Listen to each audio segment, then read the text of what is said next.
28 जानेवारीला उपमुख्यमंत्री अजित पवार यांचा विमान अपघातामध्ये मृत्यू झाला होता आणि त्यानंतर रोहित पवार हे आक्रमक झालेत, कारण की रोहित पवार यांनी पत्रकार परिषद घेऊन अनेक संशय व्यक्त केलेत. हा घातपात झाला, हा अपघात नाही आहेत. आणि काल देखील मरीन ड्राईव्ह परिसरामध्ये अमोल मिटकरी असेल आणि आमदार रोहित पवार हे देखील त्या ठिकाणी दाखल झाले होते आणि विमान कंपनीवर गुन्हा दाखल करा अशी मागणी केली होती आणि त्या ठिकाणी मोठा गोंधळ देखील निर्माण झाला. आणि यावरच आता वकील गुणरत्न सदावर्ते हे आज हायकोर्टात दाखल झाले. त्यांनी मागणी केली. या संदर्भामध्ये आपण जाणूया काय नेमकी मागणी केली तुम्ही, कारण की काल आपण जर बघितलं रोहित पवार आणि अमोल मिटकरी यांनी VCR कंपनीवर गुन्हा दाखल करा अशी मागणी केली आहे.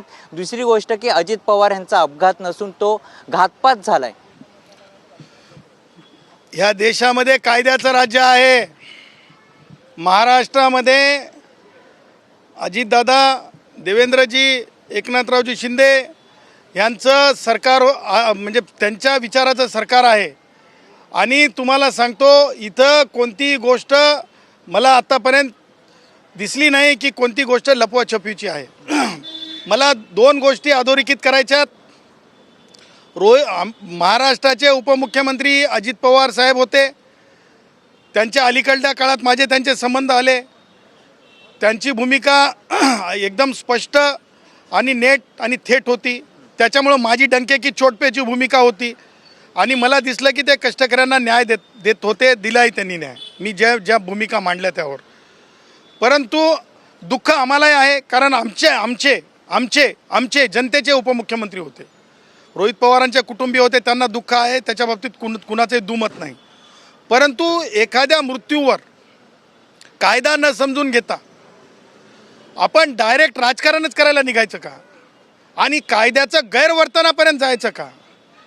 त्याचं कारण असं आहे की मी कायदेशीर रोहितला सुनवू इच्छितो.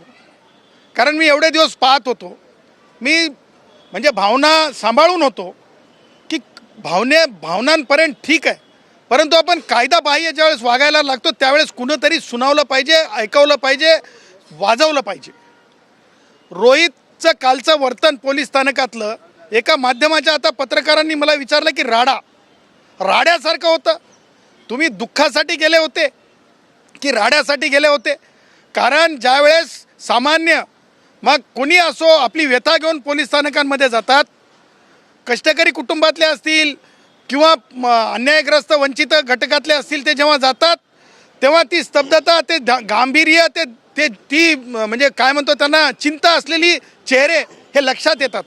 परंतु रोहित पवारांचा राडा वर्तन करणारं, कायदाबाह्य गंभीर अपराधासारखं वर्तन पोलीस स्थानकात केलं. पोलिसांनी अद्याप गुन्हा दाखल केला नसेल तशा वर्तनावर, परंतु रोहित पवार गुन्हा दाखल होऊ शकतो, झाला पाहिजे जर आणखीन अशाच प्रकारचं त्यांचं वर्तनाची शृंखला चालत राहिली तर. त्या पुढं जाऊन त्यांचा धागा धरला संजय राऊतनं. त्यांनी तर भलतंच म्हणजे वायफळ बोलणं सुरू केलं. म्हणे लोहिया प्रकरण आणि हे प्रकरण सारखं आहे. लोहिया प्रकरणामध्ये स्पष्टपणे मान्य सर्वोच्च न्यायालयामधून शेवटचा कोर्ट आहे, तिथून प्रकरण म्हणजे एका दृष्टीनं कायदेशीरदृष्ट्या संपलेलं मानतात. तरीसुद्धा तेच ते गोष्टी बोलून मला असं वाटतं दोघं जण जे आहेत म्हणजे कायद्याची मर्यादा तोडत आहेत. रोहित पवार असो, संजय राऊत असो. त्या पुढं जाऊन मला म्हणायचं आहे, रोहित सामान्य कष्टकऱ्याला जर एवढं डोकं आहे तर रोहितला असायलाच पाहिजे. अजितदादांनी जरी जिल्हा परिषदचा मेंबर केला होता रोहितला, परंतु वाटलं असेल अजितदादांना की हा काहीतरी ब्राईटली काहीतरी काम करेल, बुद्धिमत्तेनं काम करेल, निर्बुद्धपणे काम केलं नाही पाहिजे, रोहित असो की कोणी असो. म्हणून तुम्हाला सांगायचं आहे की कायदेशीरदृष्ट्या पुणे रुरल पोलीस स्थानकामध्ये BNSS 194 खाली गुन्हा दाखल झाला. पोलीस तपास करत आहेत.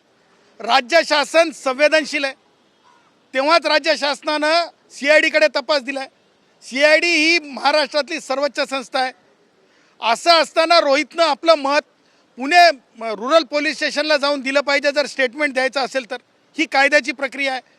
आणि त्याही पुढं जाऊन मला सांगायचं आहे की माननीय सर्वोच्च न्यायालयाने, आता लक्षात घ्या, त्या पोलीस स्टेशनला काल ज्यांनी तो गेला मरीन लाईन पोलीस स्टेशनला कुठल्या, त्यांनी ज्या प्रकारे राडा करायचा प्रयत्न केला आणि चमकोगिरी करायचा प्रयत्न केला, मी तर आमच्या गुराख्यांच्या भाषेत म्हणेल तशा वर्तनाला म्हणजे अजितदादांच्या मृत्यूनंतर राजकीय लोणी एकत्र करण्याचं धाडस आहे का रोहितचं?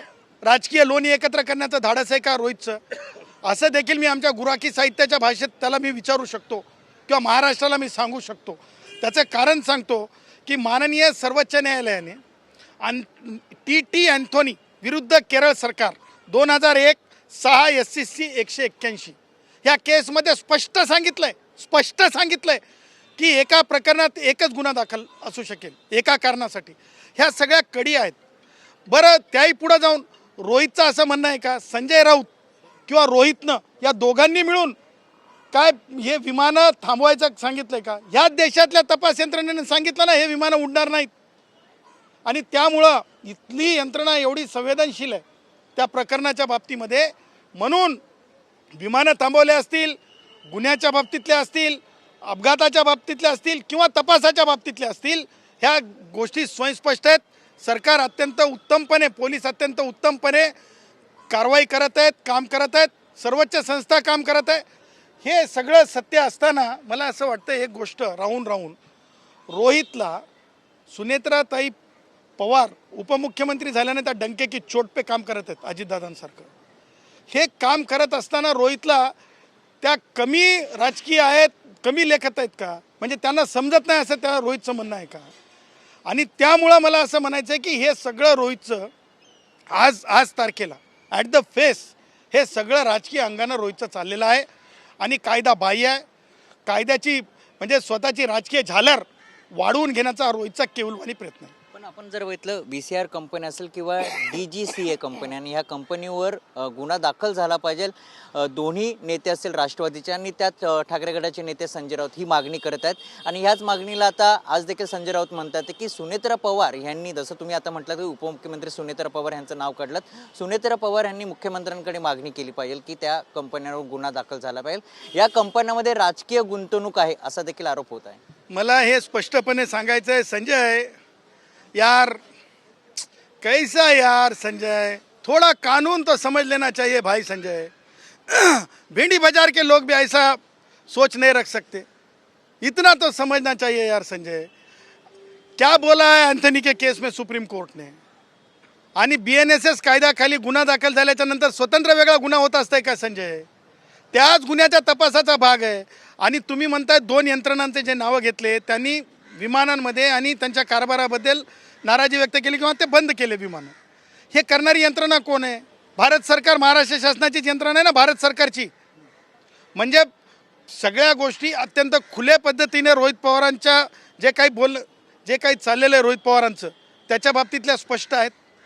हे सगळं असताना संजय राऊतांनी किंवा रोहित पवारांनी क्लाउड्स का तयार करणं सुरू केले? हे करण्यामागचा उद्देश काय? म्हणजे हे तपास अधिकारी होऊ इच्छितात का पोलिसातले हे दोघं जण, संजय राऊत आणि रोहित पवार? तसं होण्याची यांना मुभा आहे का?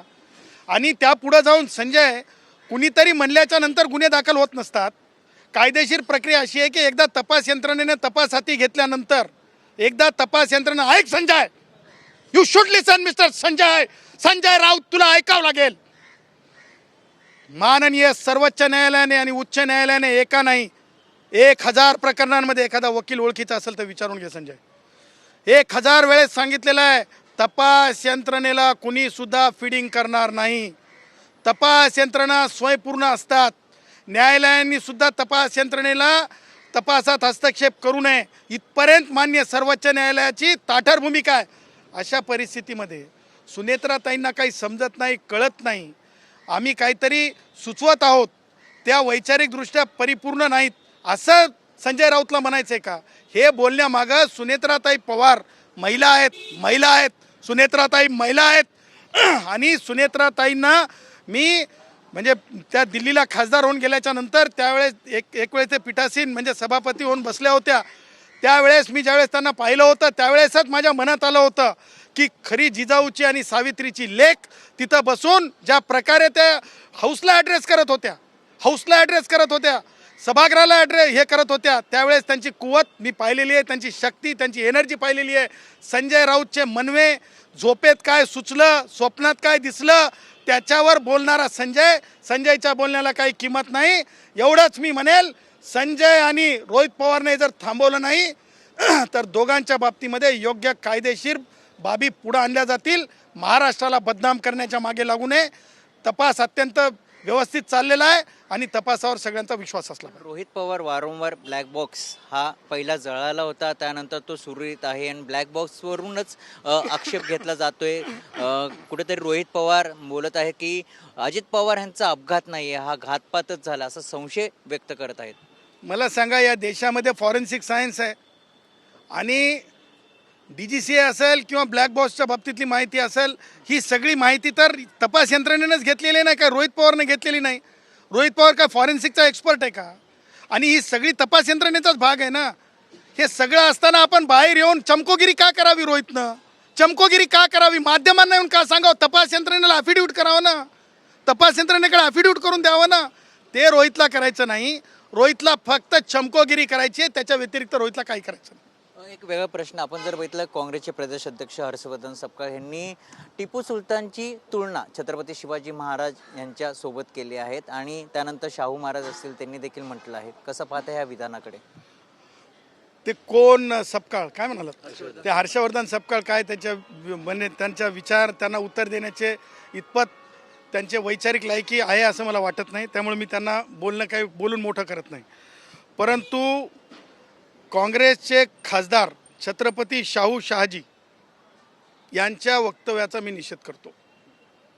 छत्रपती शाहू शहाजी काँग्रेसचे खासदार यांच्या वक्तव्याचा मी निषेध करतो. छत्रपती शिवाजी महाराजांना देशामध्ये सर्वोच्च स्थानी मानलं गेलेलं आहे. त्यांच्याच पद्धतीने राजकारभार चालला पाहिजे. त्याच प्रकारे राजकारभार आज देशात आणि महाराष्ट्रात आहे. आणि छत्रपती शिवाजी महाराजांच्या विचारांची अवहेलना करण्याचा अधिकार काँग्रेसचे खासदार म्हणून त्यांना नाही. त्यांनी ज्या प्रकारे म्हणजे छत्रपती शिवाजी महाराज आणि टिपू सुलतान, त्याला आम्ही टिप्या म्हणतो, ही जोड लावण्याचा जो प्रयत्न केला केविल वानवी, ही बाब अत्यंत गंभीर आहे, निंदनीय आहे. परंतु असो, ते काही इतिहासाचे विद्यार्थी नाहीत, ते काही राज्यशास्त्राचे विद्यार्थी नाहीत, पुरातत्व विभागाचे अभ्यासक राहिलेले नाहीत. त्यामुळं त्यांनी का असं बोलावं हे समजत नाही. आणि जर ते केवळ प्रसिद्धीसाठी बोलले असतील तर ह्यापेक्षा म्हणजे वाईट काहीच असू शकत नाही, चिंतनीय काहीच असू शकत नाही. आणि म्हणून मी त्यांना स्पष्टपणे सांगत आहे की छत्रपती शिवाजी महाराजांची तुलना किंवा छत्रपती शिवाजी महाराजांचा आदर्श ह्या टिप्यानं कधीच घेतलेला असू शकत नाही. कारण टिपू सुलताननं ह्या देशामधल्या माती जन्मालेल्या भूमिपुत्र असतील, आमच्या भगिनी असतील, माया असतील, तत्कालीन त्यांचे वध केलेले, त्यांच्यावर अन्याय केलेला, त्यांना मारलेलं, हत्या केलेल्या गोष्टी ह्या महाराष्ट्राच्या इतिहासामध्ये लिहिल्या गेलेल्या आहेत. आणि त्यामुळं ह्या अत्यंत चिंताजनक, वेदनाजनक बाबी आहेत. म्हणून त्या खासदारांचा निषेध.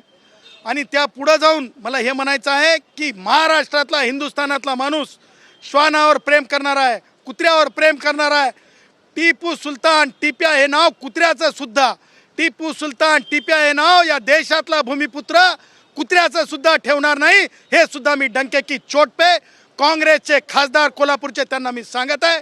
आणि त्यांना हे सांगत आहे, या पुढं टिपू सुलतान, टिप्याचं ग्लोरिफिकेशन सहन केलं जाणार नाही. हे सुद्धा मी त्यांना आव्हान देत आहे, त्यांना सुनवत आहे. नक्कीच हे होते गुणरत्न सदावर्ते. त्यांनी सांगितले रोहित पवार हे प्रसिद्धी मिळवण्यासाठी अशी पत्रकार परिषद घेत आहेत. अजित पवार यांच्या अपघाताप्रकरणी पोलीस बरोबर तपास करत आहेत असं देखील त्यांनी म्हटले. त्यामुळे गुणरत्न सदावर्ते यांनी आज हायकोर्टात धाव घेतली आणि त्यांनी ह्या गोष्टी स्पष्ट केल्यात की रोहित पवार हे फक्त प्रसिद्धी मिळवण्यासाठी या सर्व गोष्टी करत आहेत. कॅमेरा निशादसह मयुरेश जाधव, TV9 मराठी, मुंबई.